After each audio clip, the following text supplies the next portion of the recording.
Morning. Thank you very much for listening to me. I've got two more talks, so thank you for being patient with my presentations. It's been really nice interacting with people and learning about the practice in Peru.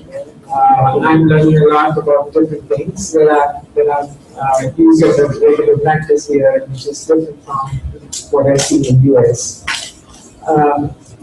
What to do in the vascular access of last resort.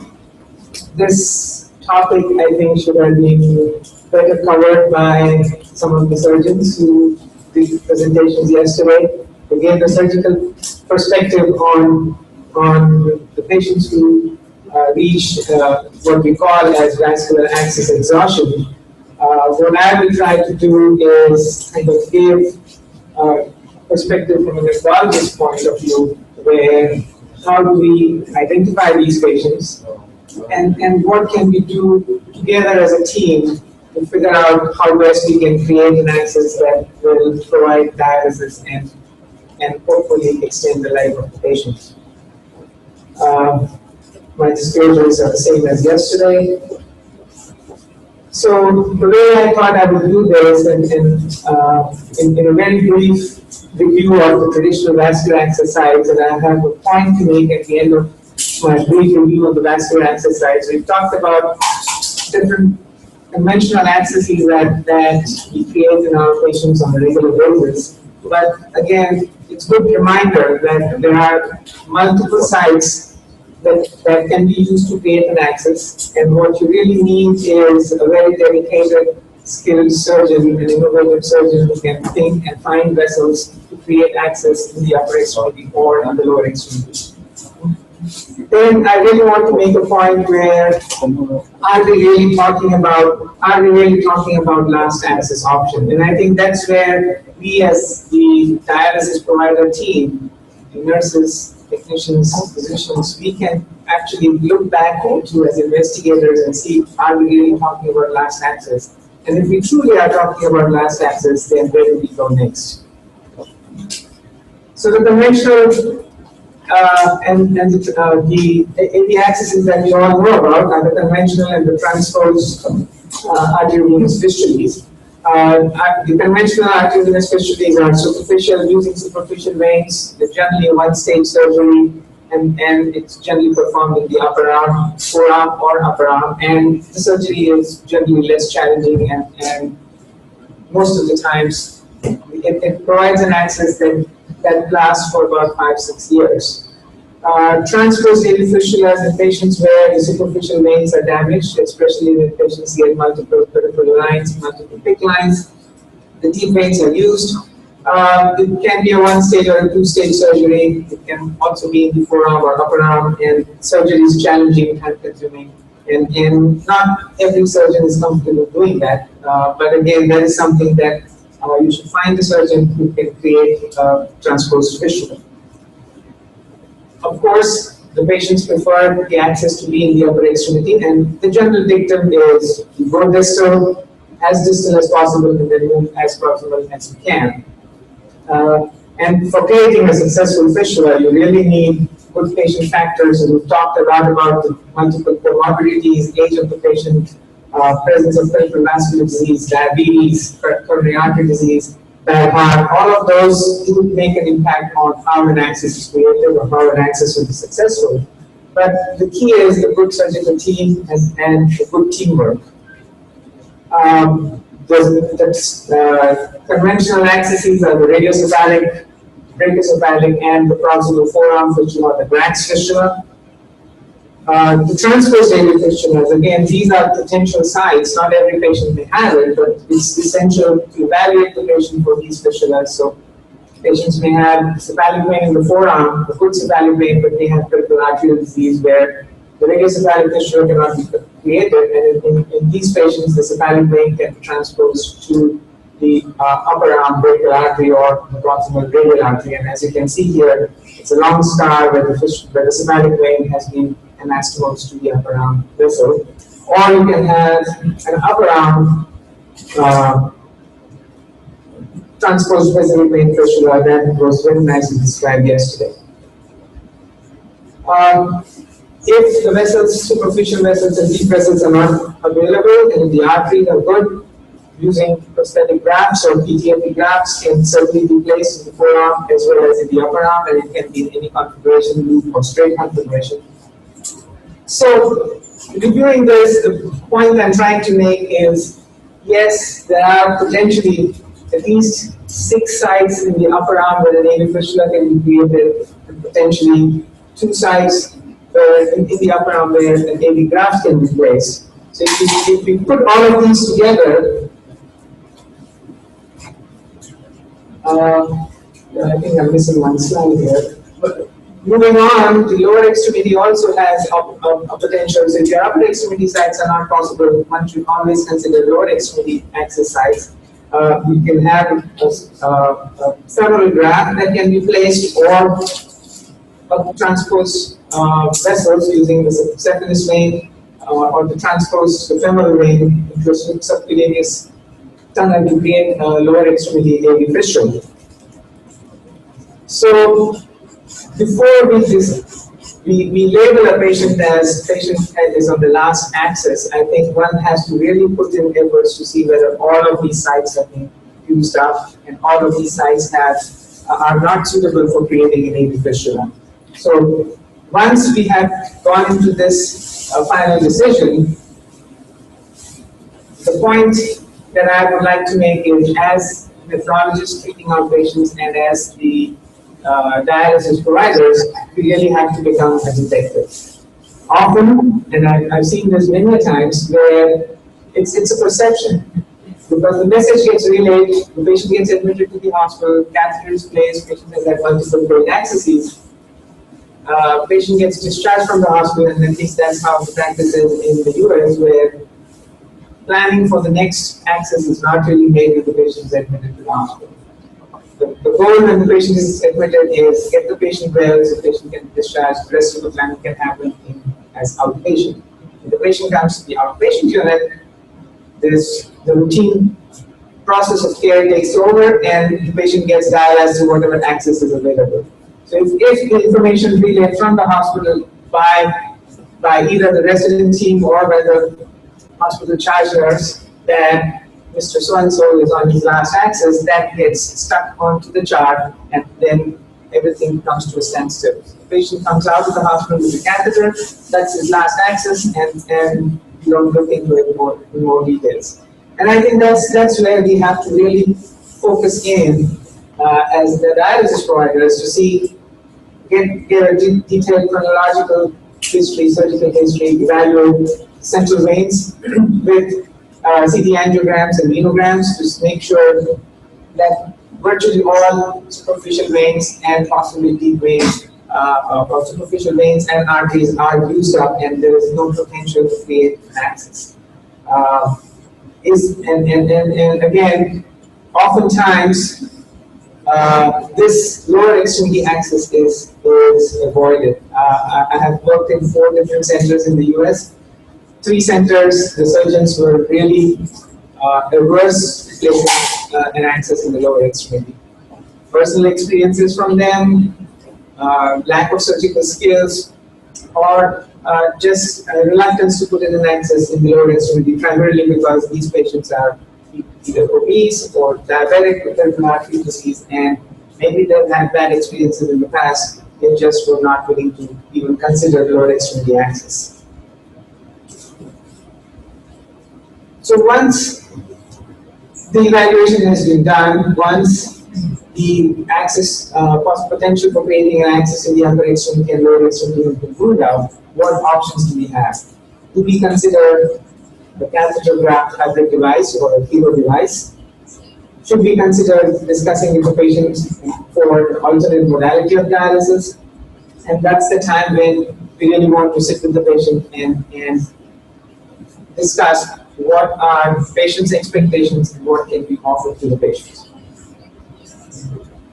So here's a case scenario where going into the details of what I was just describing might help sometimes. So this is an 86-year-old lady with hypertension, coronary artery disease, and has been on hemodialysis for 8 years. There have been unsuccessful attempts at both radiocephalic aortic fistula creation. The upper arm, the cephalic vein was unsuitable in the right side. Left brachiocephalic fistula was created. It failed after 9 months use and was non-salvageable because of severe cephalic arch stenosis. A right transposed basilic vein aortic fistula was non-salvageable after about 18 months. So she's had multiple surgeries here. She was switched to an AV graft, which was an immediate failure on the right side. A left brachioaxillary AV graft was placed and it failed after about 2 years. So now here is a patient who's been on multiple surgeries, multiple superficial deep accesses have been created, and she's 85 years old with multiple comorbidities. So what next? Is she really a patient who has exhausted all her access sites? So a review of what vessels are available in the upper extremity. So you have, this is the upper extremity where you have the cephalic vein. This is not from the same patient, this is from a different patient. I just pulled it up for review. So cephalic vein that turns into cephalic arch, drains into the axillary vein. The deep basilic vein, drains into the axillary vein. And there is a third vein, brachial vein, which oftentimes we as nephrologists don't think about it. Surgeons definitely think about it, but again, if you don't look for it, you may not necessarily use that. In this patient, the brachial vein was patent because all her superficial and other prominent basilic deep vein was used up. She had a brachial vein which was of a significant size. So here, what the surgeon landed on doing was, this was the original long loop, the outer line, graft that was placed, but since the brachial vein was open, the brachial artery was patent, he created another loop within the original failed loop and created an axis which was successfully used. And the advantage of this is this graft hopefully will last for another 18-24 months. By then, the brachial vein will get even more dilated, and probably there will be an opportunity to create a transposed brachial vein fistula. So again, somebody who's had multiple accesses, using both superficial and deep veins, still were able to find a vessel that could be used for creating an AV fistula. So imagine an 85-year-old lady who has all these problems, now has a graft that's functioning in the arm, which is the preferred site. The graft probably will last for about 2 years, and then maybe even convert the brachial vein as a secondary AV fistula down the road after 18 months or 2 years. By then she'll be about 90 years old, and who knows what will happen to her. So once you have gone through all the process of eliminating the potential of using any peripheral sites, are we really out of options? And if so, what next? So here, I would call these patients as end-stage dialysis access. So they are end-stage kidney disease with end-stage dialysis access. And the key point here is, do they have occluded central veins? Do they have really exhausted superficial and deep veins? And of the occluded veins, are the occluded veins in the upper torso and the lower torso, are they both occluded, or some of them are occluded? So then we have two options here: complex surgery or a catheter-based access. And some of it was really very covered yesterday in the talks that were given about catheter-based central vein stenosis bypassing. So if the option is to go towards the central vein stenosis, is endovascular access available? If the endovascular access is available, then using a catheter AV graft hybrid, so which is the hero graft, can be used. If there is total occlusion, then can we find a skilled surgeon, a skilled interventionalist to create a blind cannulation device like yesterday was described by Dr. Yuseda on using the inside-out technique.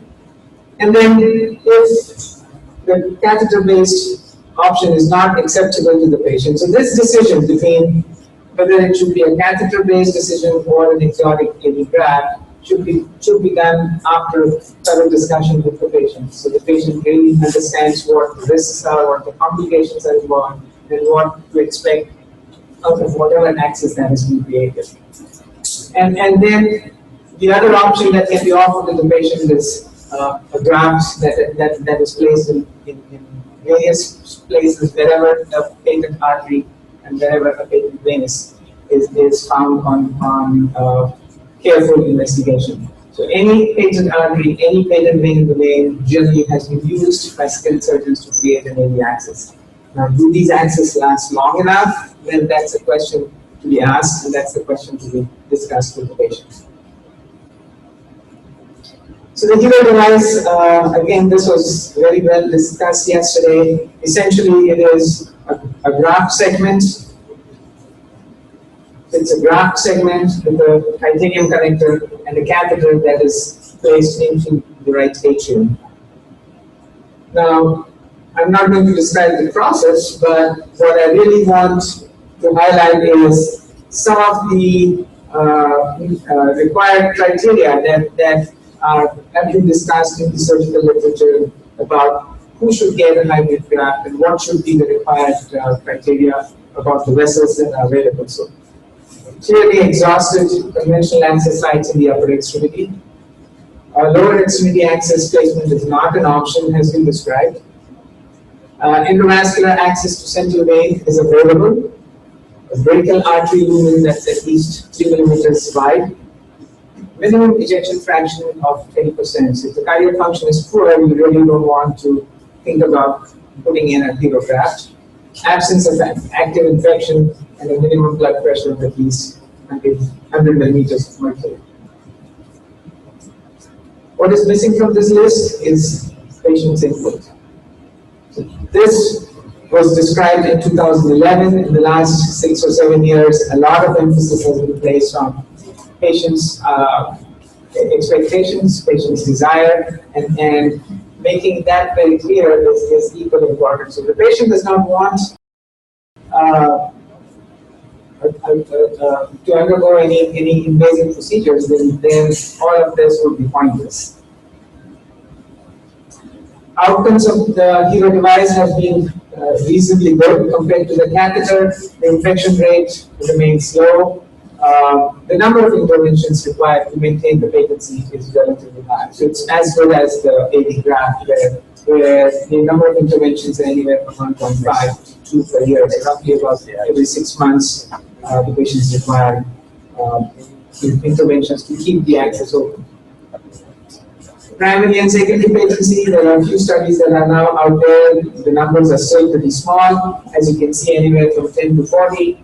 The 1-year patency is relatively low. They require multiple interventions, and after interventions, the patency is around 65 to 70%. But the key question here is, this is where the patient's input comes into the picture.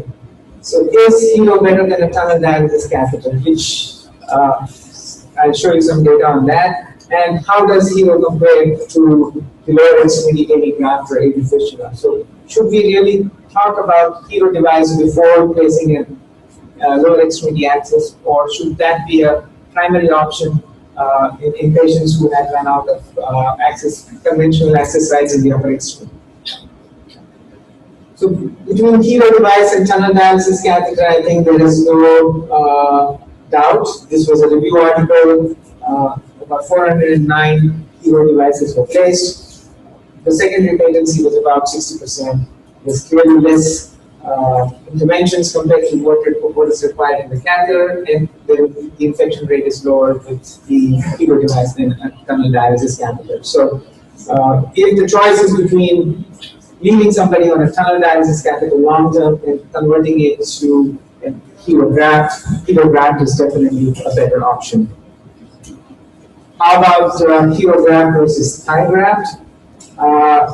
This was a random meta-analysis that showed, so anything to the left of the line it favors thigh graft, anything to the right of the line favors HERO graft, and there is some evidence. Again, these studies are small, As you can see, the total number is small, but again, the evidence is more towards lower extremity access compared to a hero device. That was at 1 year, and 1 year secondary patency again, it tends to be favoring the thigh graft rather than the hero upper extremity graft. So the question here then comes, if a patient has an option of having a lower extremity access versus a hero graft, what does the patient want?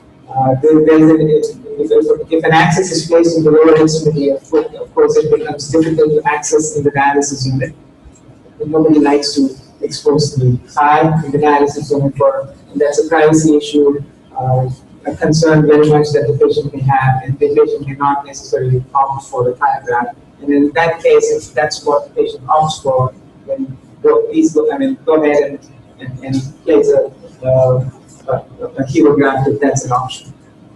On the other hand, if the patient does not have any concerns about privacy and is more concerned about the long-term patency, then thigh graft is a better option than a hero device. So when the veins are exhausted, what kind of other grafts can be placed? So this is where we enter into exotic grafts. Grafts such as brachial artery to axillary veins, axillary artery to axillary vein. So it's a necklace graft. It can be either on the same side or on the opposite side. And then grafts that are placed anywhere patent arteries found or a patent vein is found. And some of the examples that I will quickly run through is here's an example where the graft was placed from axillary artery to popliteal vein. This is the necklace graft from an axillary artery to axillary vein. It's a common iliac artery to IVC, and this was published in 2012. This is an IVC to subclavian artery heavy graft. Again, these are larger grafts, so normal grafts are 6 millimeters in unit size. This is an 8 millimeter unit graft. And the segment that's used is a reinforced segment, so you can cannulate frequently during dialysis. And we published this review article collecting data from the surgical literature to nephrology literature, so we can, as nephrologists, be well informed when we are talking to our surgical colleagues. And these are various sites at which grafts have been placed in different places in the world. As you can see, some of the grafts are really femoral to atrial grafts. So it's attached to the atrial appendage, kidney graft, iliac graft. So iliac to iliac or axillary to axillary. And these are virtually grafts that are placed wherever an artery and a vein is found open. Outcomes with these exotic grafts, again, these are case reports, these are extreme cases, so you're not going to get any long-term outcomes. But as you can see, 6-month mortality, 6-month patency is reasonable, 30-day mortality is pretty high. Most of the grafts that are patent are subclavian artery, axillary artery, and axillary artery to axillary vein. So these are relatively, of the difficult ones, these are relatively ones that are common seen in practice. I have 2 patients who have axillary vein to axillary artery graft. But this is something you really don't. I had this patient in my practice who got transferred in, and on day 1 his dialysis catheter did not work. I didn't know what kind of catheter he had, so we got a chest X-ray. And this is a 55 centimeter catheter that was placed in the IJ, traveled through the azygous vein, communicating vein, and into the superior vena cava. So it's a long catheter with multiple kinks and turns. Obviously, it was not going to give a flow. So this catheter is useless, even though obviously the radiologist or the interventionist who placed the catheter was very skillful, but it's useless from patient treatment perspective. So you can place exotic catheters too, if that's what the patient prefers. But the risk is very high incidence of infection, high incidence of thrombosis and frequent exchanges, and fatal complications during placement has been described. Catheters can be placed in the through the liver, so transhepatic tunnel catheters. Again, the fatal complication is high, infection rate is high, and patency is pretty low. Translumbar catheters have been described, and if we look at now, comparing the exotic catheters, translumbar or transfemoral catheters, and the lower extremity AV fistulas or AV grafts, clearly the patency of lower extremity AV grafts are much better than any of the catheters. So, as far as possible, if catheter can be avoided, it's ideal. But again, this information is essential when we talk to the patients and provide them information.